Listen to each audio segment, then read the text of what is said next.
Disclaimer, some of these stories are not exactly family friendly, especially not very child friendly. Some of them do use some strong language. Some of them do talk about some rather vile things sometimes. Others is just not exactly something some people might want their children or anyone else around them to hear. Not exactly public friendly. If you have a job in general, you know what I'm talking about. Some things that happen in life are just not public, perfect conversation. So, with that in mind, please keep in mind where you are listening to this, who you're listening to it around, and how you're going to listen to it. Also, if you have any stories that you would like to share with me, please send them my way. I am always up for more stories. I only have so much as my own. So, if you have anything you want to share with me, please feel free to share them with me in my email account. Send them to workwithalphag@gmail.com. That is workwithalphag@gmail.com. One last thing I wanted to remind you all about is please make sure you're following me. I am not just on one platform. I am on Spotify, Patreon, Castbox, Podbean, and Buzzsprout. So please, if you have any of those, Patreon is probably going to help me out the best. And hopefully later on, it'll be able to help you guys out as well. For $1 a month, you'll be getting ad-free episodes, as well as later on, I'm hoping to be able to do Q&As, just be able to talk with you guys, one-on-one conversations, group chats, whatever. So please, make sure you're checking it all out. Let's get into the episode.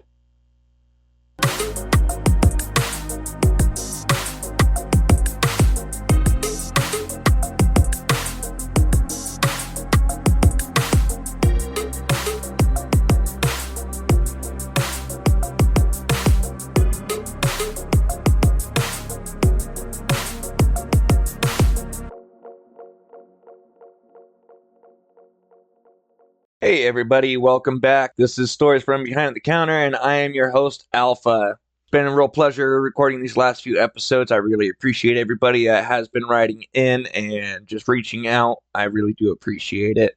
Please do not forget to do all that good fun stuff you usually do with all the podcasts. Subscribe, like, follow, comment. All that stuff really does help me. The more you do it, the more the algorithm catches, and the more popular I can grow, hopefully.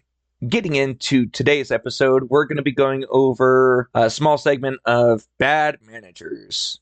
Now, this first story is not about any specific manager, partially because this particular incident, I don't remember who was on shift, and part of me feels like it happened a couple of times, but there's just one time specifically it stuck out in my mind.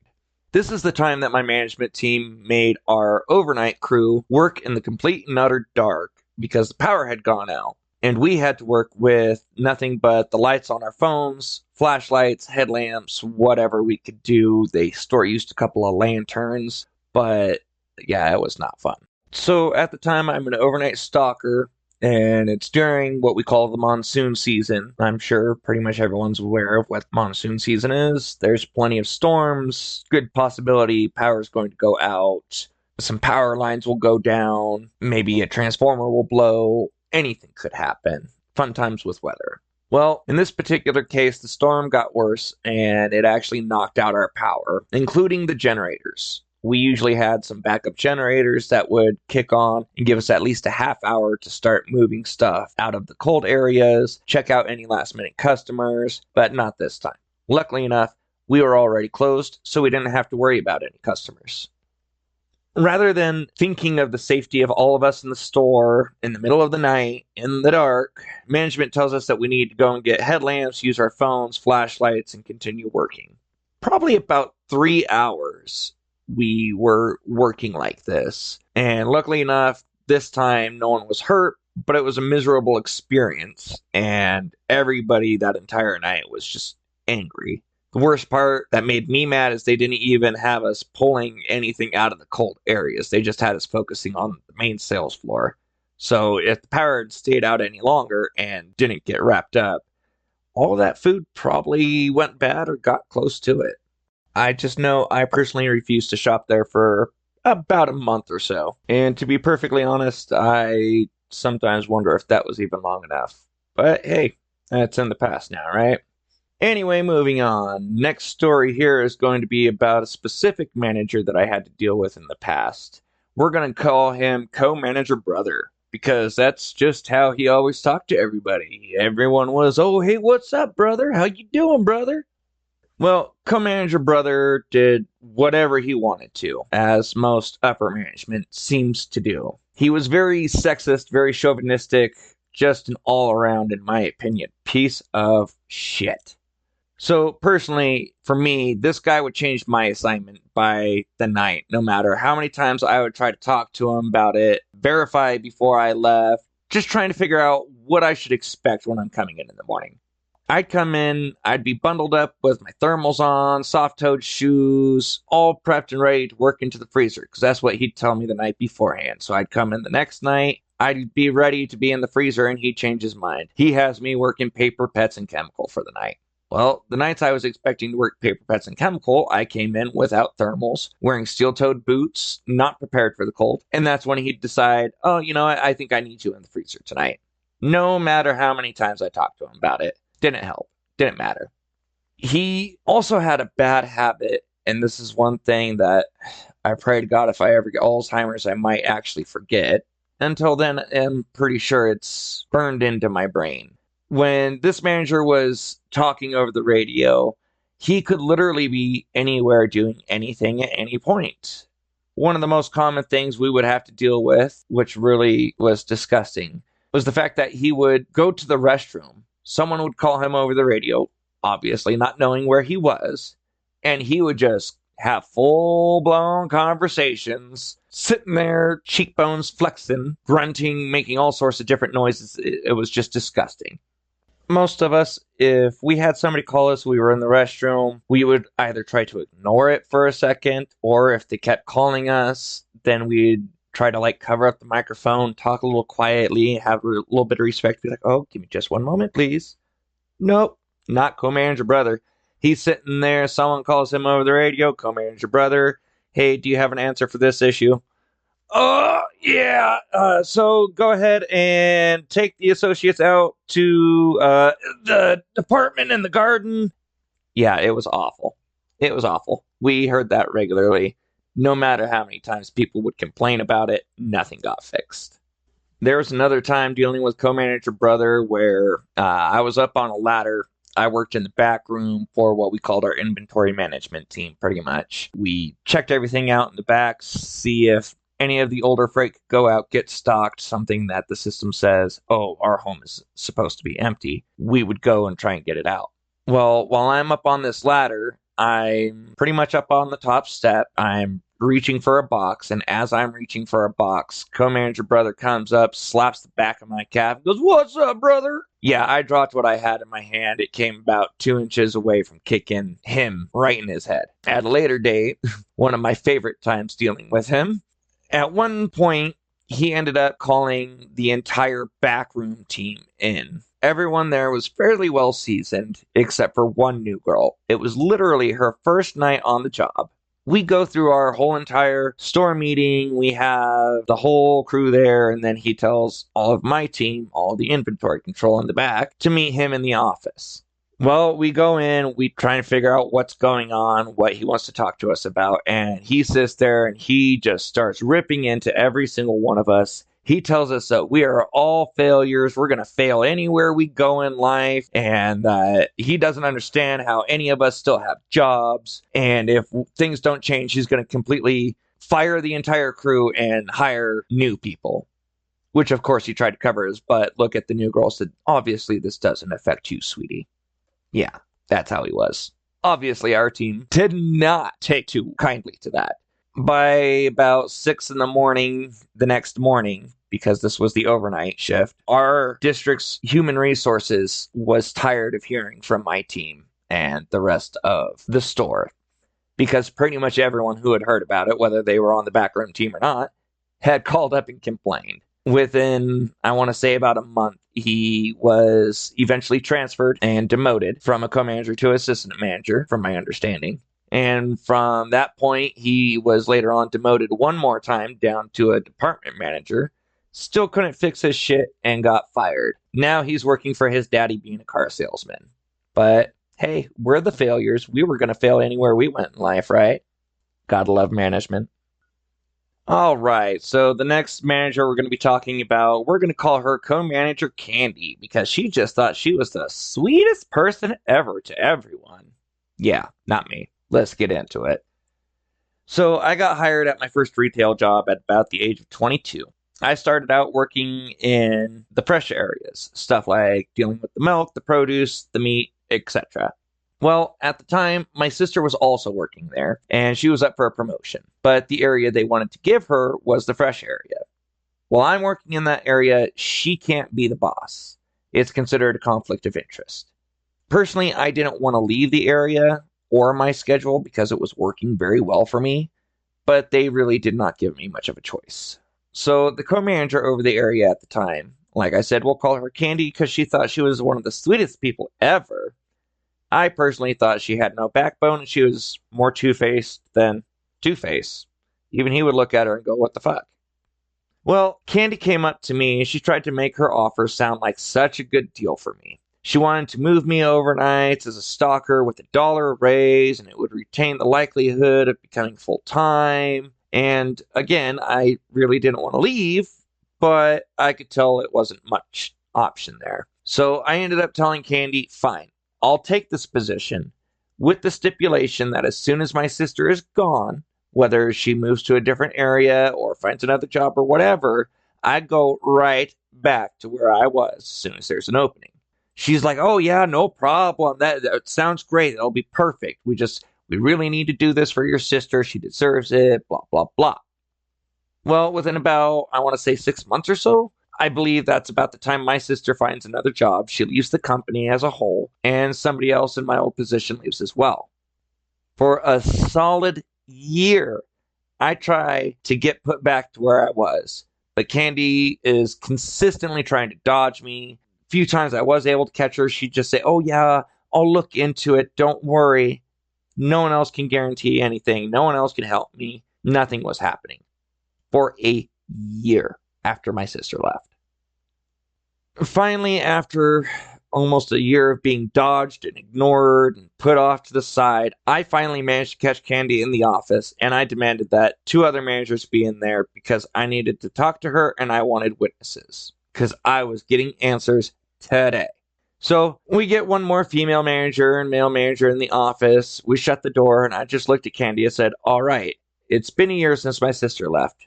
3 different people have come and gone from my old position and you still refuse to put me there. You agreed to this. That was the only reason why I was going to transfer out. What's going on? Well, Candy responded with, after a little bit of silence, well, we just felt that those people really needed to be given an opportunity and yeah, no, that's when I cut her off. I said, that's no reason to go back on your word. You agreed to my conditions. That was the only reason why I was going to leave, and you agreed to it. Now you're doing whatever you want, going back on your word. Did I do something to make you mad? I don't have any write-ups that are preventing me from going back. I just need a straightforward answer. What is going on? You need to give me an answer or I'm going to reach out to human resources. I won't go above your head. Well, the room stayed silent for a second. The other 2 managers kind of looking at Candy like, well, what's your answer going to be? And then finally, Candy spoke up and said, with a bit of a sigh, I honestly just didn't think you were that good over there. That's why I wanted you to go overnights. And look at you now. You're doing amazing. At this point, I could see the other manager's look of, you did not just say that out loud, did you? It took all I had in me not to just blow up out of anger and yell at her. But at this point, I kind of expected that as an answer in a way. And I simply just said, I've never changed my work ethic or anything. I do the same good work here that I did over there. You're making excuses and it's all bullshit. But thank you for finally having the brass tits to tell me how you actually feel. You don't deserve your role in this company, I hope you know. I'll be getting a hold of HR, and I hope you know that regardless of what happens at this point, I will never, ever have any respect for you ever again. Ultimately, HR was about as useful as a screen door on a submarine, and I was stuck on overnights until Candy left. and a new manager came in and gave me a chance finally to show what I was capable of. So from overnights, I went to the garden center to department manager trainee, and I kept moving around in different leadership positions. Department manager over a couple different areas, front end manager. No thanks to this one lady. For whatever reason, she decided to try and keep me tucked away and make me feel like I was a bad worker. Kind of like co-manager brother. But I have since gone on to prove them both wrong. Ever since those managers left, not only did I move myself up in that particular company, but after I left that company, I pursued other leadership positions and management roles in other companies and other stores, and I eventually worked my way up to a store manager. So they were obviously very wrong about me. I was able to prove that. They sadly just wanted to do whatever they wanted to do, and put me where they felt I would do best for whatever reason. All right, one more bad manager for you from my own personal collection of bad management. So this one we are going to call co-manager closet case, because this boy was so far in the closet he was finding his great grandkids' presents, even though he was married with 6 kids at that point. Just to give you some background to know how his personality was, he was the very iconic stereotypical gay man, but denied he was gay. Remember, this episode is about bad managers. Him being gay isn't what got him on this list. It just gives you an idea of what I had to deal with, what his personality was like, and why I give him a little bit of a stereotypical inflection when I talk from his point of view. This was just how he was. I'm not trying to make fun of him. I am honestly just trying to purvey what I remember, and sadly for him, he was the very stereotypical gay man that was just very closeted. He did come out of the closet later on. But before anyone tries to come at me with any hatred or any negativity saying, oh, I'm being homophobic, that is not the case. I am openly bisexual. I am actually married to a man. And the name I'm using for the show, Alpha, is actually taken from a nickname I got from my jiu-jitsu professor, which is actually the Alpha Gay.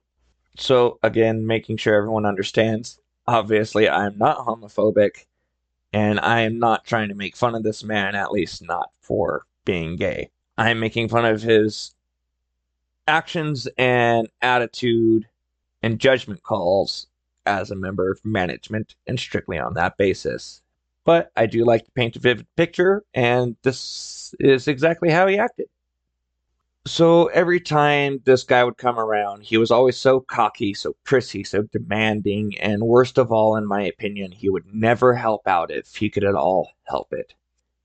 This was actually a direct quote from him to me when another manager asked him in front of me what his viewpoint was on being a manager.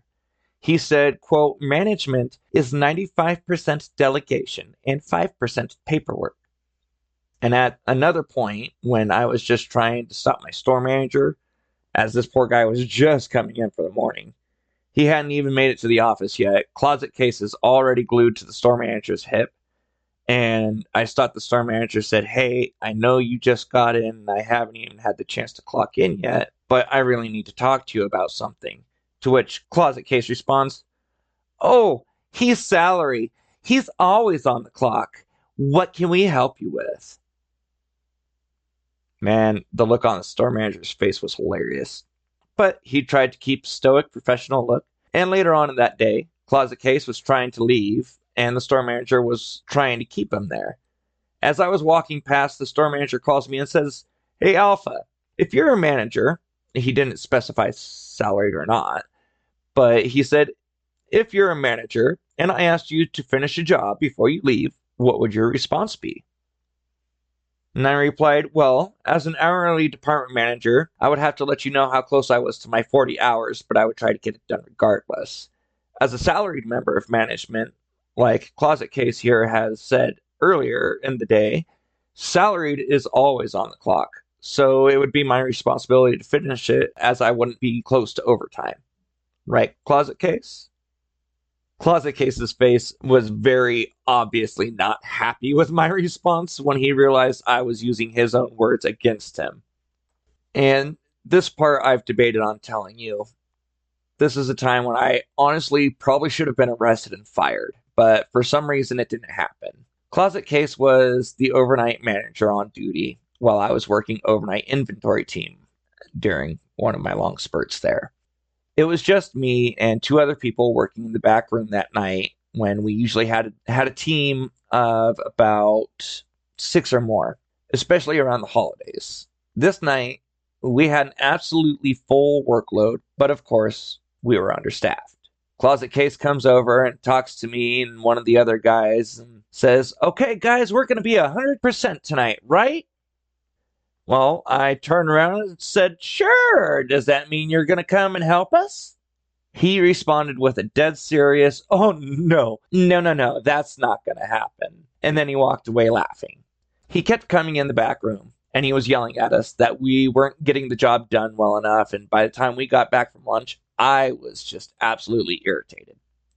At this point, I'm apparently throwing around 50-pound dog bags like they were 2 pounds. I'm grabbing each bag with 2 fingers and chucking it up these pallets and apparently making some noises. I don't remember that, but it's what a couple other people told me that witnessed parts of this. Closet Case comes up to me and says, "Alpha, you look like you've got something on your mind. I think you need to come to the office with me so we can figure what's going on. We need to figure this out." I replied, "You really don't want to do that right now. Just go away." He responded with, "Alpha, I really need to talk to you in the office. We really need to figure this out." And I responded again with, "You don't want to do this right now, Closet Case. Go away." So at this point, his sassy little personality responded with, "Alpha, office, now," in his stereotypical little voice. And he crossed his arms, very stereotype. At this point, I was trying not to laugh, but at the same time, I was irritated. So I said, "Okay, sure, whatever." So I grabbed the handheld that I was working with and the printer I was working with, and I walked into the office. Anyone who's worked my job knows you don't leave your equipment behind because it'll go missing. So it was just out of instinct. I grabbed these. I walked back to the office. I heard that office door close, and I turned and I just threw the Gemini. It hit the door maybe 6 to 10 inches away from his head. He turned around slowly, and before he got to say anything, I started yelling at him, and I laid into him for about a solid 30 minutes about how useless he was, how much of a complete and utter piece of shit manager he was, and that he shouldn't even be in a management position. That if I had ever heard him tell someone straight out that he will not do his managerial duty in helping out when and where it's needed, I would have his damn job. I told him, "You should be ashamed of yourself as a human being, much less as a manager, for laughing at the entire nighttime, struggling, and then wanting to yell at us and not understand why we're not getting the job done.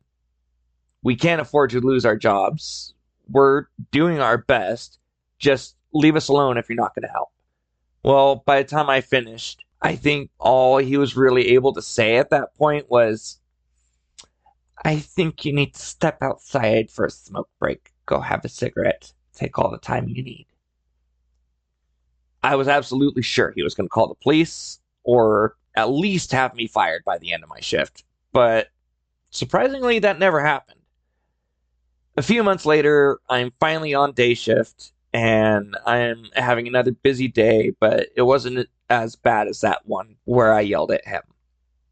I'm outside, I'm having a smoke break, and Closet Case comes around the corner with another manager. The other manager asked how things were going, and I responded with, "Could always be worse, I guess. I just need to get this one thing done if the customers will ever give me a chance to finish it." Now, to this day, I still don't know what the other manager had said. I was walking around the corner already, and I heard her say something, but there was traffic. I was around the wall, so I didn't hear. So I popped my head back around the corner. I was like, huh? And without hesitation, Closet Case just throws his hand over the other manager's mouth and says, "Nothing, sir. You have a good rest of your day. If you need anything, let me know, okay?"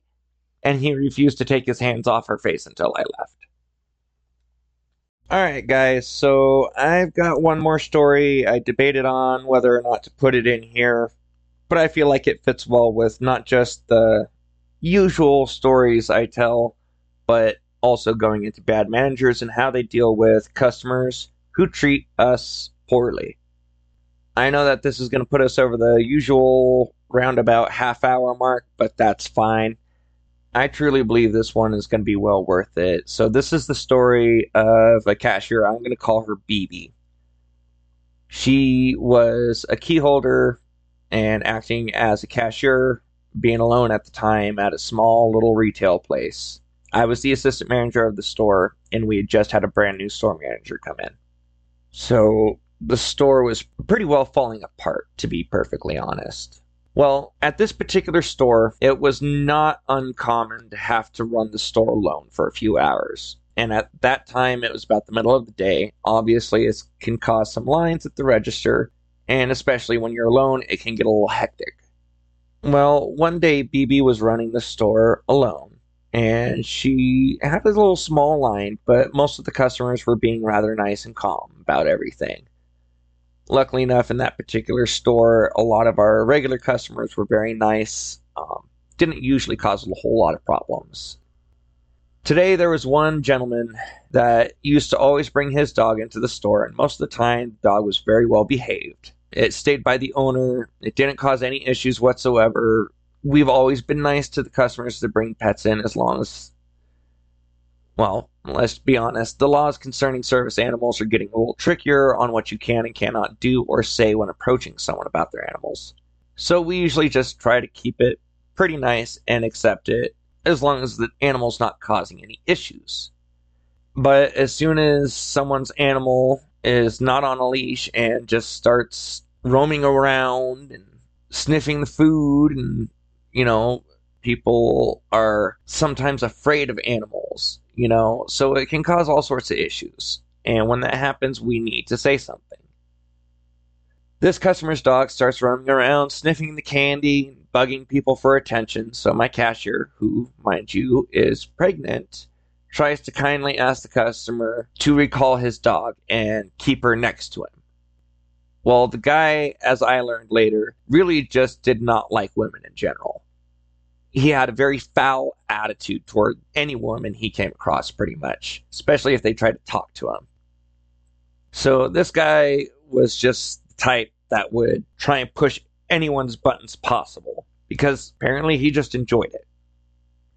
I don't know if he's always been like this, or maybe he believes he was treated some certain way by women specifically, or what, but he ended up going off on BB. I can't remember exactly everything that was supposedly said between the two. It ended up with the cashier ultimately telling the guy that he needed to leave and that he was not welcome back in the store anymore. He was completely 86. He started checking his items on the register that wasn't being used, and he started cussing at BB. He told her that she could, quote, "go fuck yourself. No one would want to fuck your ugly ass anyway, especially not with your personality," end quote. Again, my cashier is pregnant, so that had her laughing, to be perfectly frank. Obviously, he was wrong. At the time, I was the assistant manager, and I still had to deal with this. At the end of the week, we had our district manager and our regional manager in our store to talk to me, my brand new store manager, and BB, of course.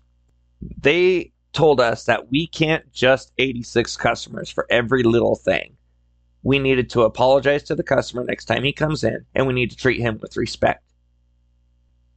When BB tried to explain more of what happened, the RM turned to her and said, "This is customer service. This is what you signed up for. Get over it." And he left. At this point, I got so mad, I called my regional manager over the phone, and I told him, "You need to apologize to my cashier for leaving her crying. What you said is not right, and I will not stand for this. I personally will not apologize to that customer. I will not help him, and this man needs to be arrested. In our state, what the customer did, regardless of who quote unquote started it, it is considered verbal assault, which is actually jail time worthy. We need to press charges. We as human beings are not slaves or to be treated however people want it. The regional manager could only ask me, well, why are you getting so worked up about this? It didn't even happen to you. The fact that he even said those words baffled me. I replied with, because it has happened to me before and it's not right. We didn't sign up to be treated like shit by people over something small and stupid every single day. The next time that man comes in, I'm refusing to help him. If our store manager or anyone else in the store wants to help him, that's their choice. But I will not abide by this, nor will I condone this.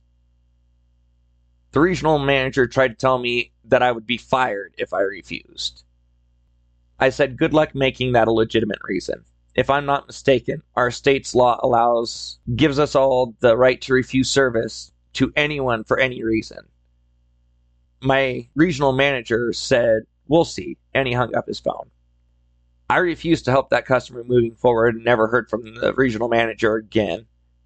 I was eventually promoted to store manager shortly thereafterward, and our store was transferred into another region, so I got a new regional manager and never had to deal with him again.